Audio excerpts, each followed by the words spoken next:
From epic medieval battles from the very first moment that you load up the game to showcasing brutality of wars that reminds you of some of the best TV and movie moments, just having the most random funny conversation that you could never imagine.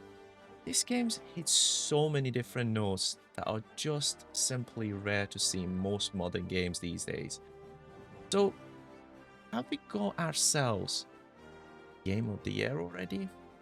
Well, let's see. You play as Henry, the main protagonist in the first game, in this one as well, and it pretty much starts where you left off in that one too. Or to be more accurate, I should say a couple of days later.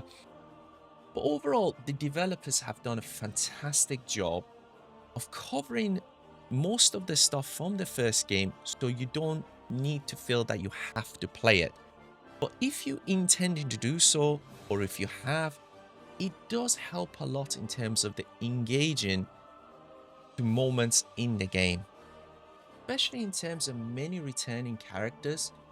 At the same time, it introduces us to so many new ones that I found to be far more engaging, with personalities that are much more diverse and rich due to some incredible writing and voice acting that are just simply sublime and feels significantly better than the first game. And when you really kind of look at it in more depth compared to so many games that have just recently come out, it just does not shy away from anything, which makes conversations much more natural, and it elevates almost every character in the game. The story continues the events of the first game in two brand new areas that are, to be honest with you, quite massive and will probably take you close to about 200 hours, I would say, to get most out of them. But unlike so many new things that we have come across recently, they are not empty at all. There is always something to do, from hunting to finding random side quests to just simply coming across the most amazing Easter eggs that you can think of. There is always something to do in this game. And the story feels like a significant step forward from the first game as well, with these incredible gripping moments that will just have you on the edge of your seat, to just some really heartfelt moments that really plays with your emotions. It makes almost every choice really matter, and that's where the game really shines.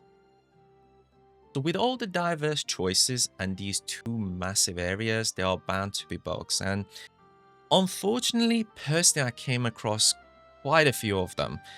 Many of them were not that big of a deal. Some of them were quite annoying, but none of them I would say were game breaking.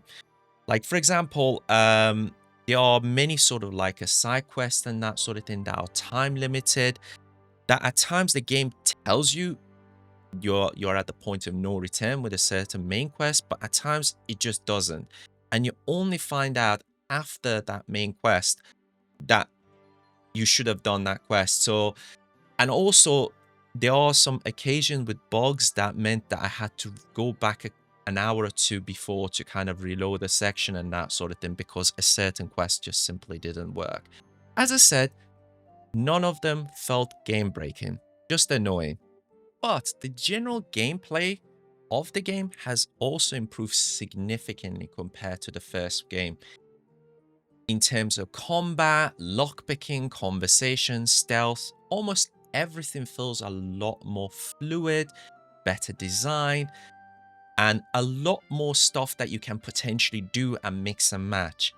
But what I felt throughout the game, your choices in terms of stuff that you can do are a bit more limited. So what I mean by that is, there are many new instances, both in terms of side quests and mainline quests, that you're asked to do certain tasks in a certain way. Yes, you can do them in other ways, but to be honest with you, to get the best outcome, you really have to do the way that the game is suggesting. And in order to do that, you do not have the luxury of really just playing one specific style of gameplay. Like, for example, you need to delve quite a lot into stealth as well as combat, because there will be a lot of stealth bits. And also, you will be engaged in a lot of close quarter combats. So you can't just be playing as an archer. Having said that though, don't be alarmed or don't be put off by it, because it did not feel unnatural in any shape or form. It just means that if you're playing it the second time or something, it will feel similar in that sense. And you can still play it a different way. It's just, I would suggest delving in and learning other skills too, to just be good at them as well. Not perfect, but good at them. So, if you're after an amazing story with fantastic writing, challenges you with its combat and diverse gameplay, this will hit almost every note. It's just only held back a little from perfection by a few blemishes that, to be honest, are easily fixable and shouldn't really put you off from experiencing one of the best RPGs that has come out in the last few years. That's it for this video, and once again, thank you for watching. For more content, please do smash that like button and subscribe, and I'll see you next time. Peace.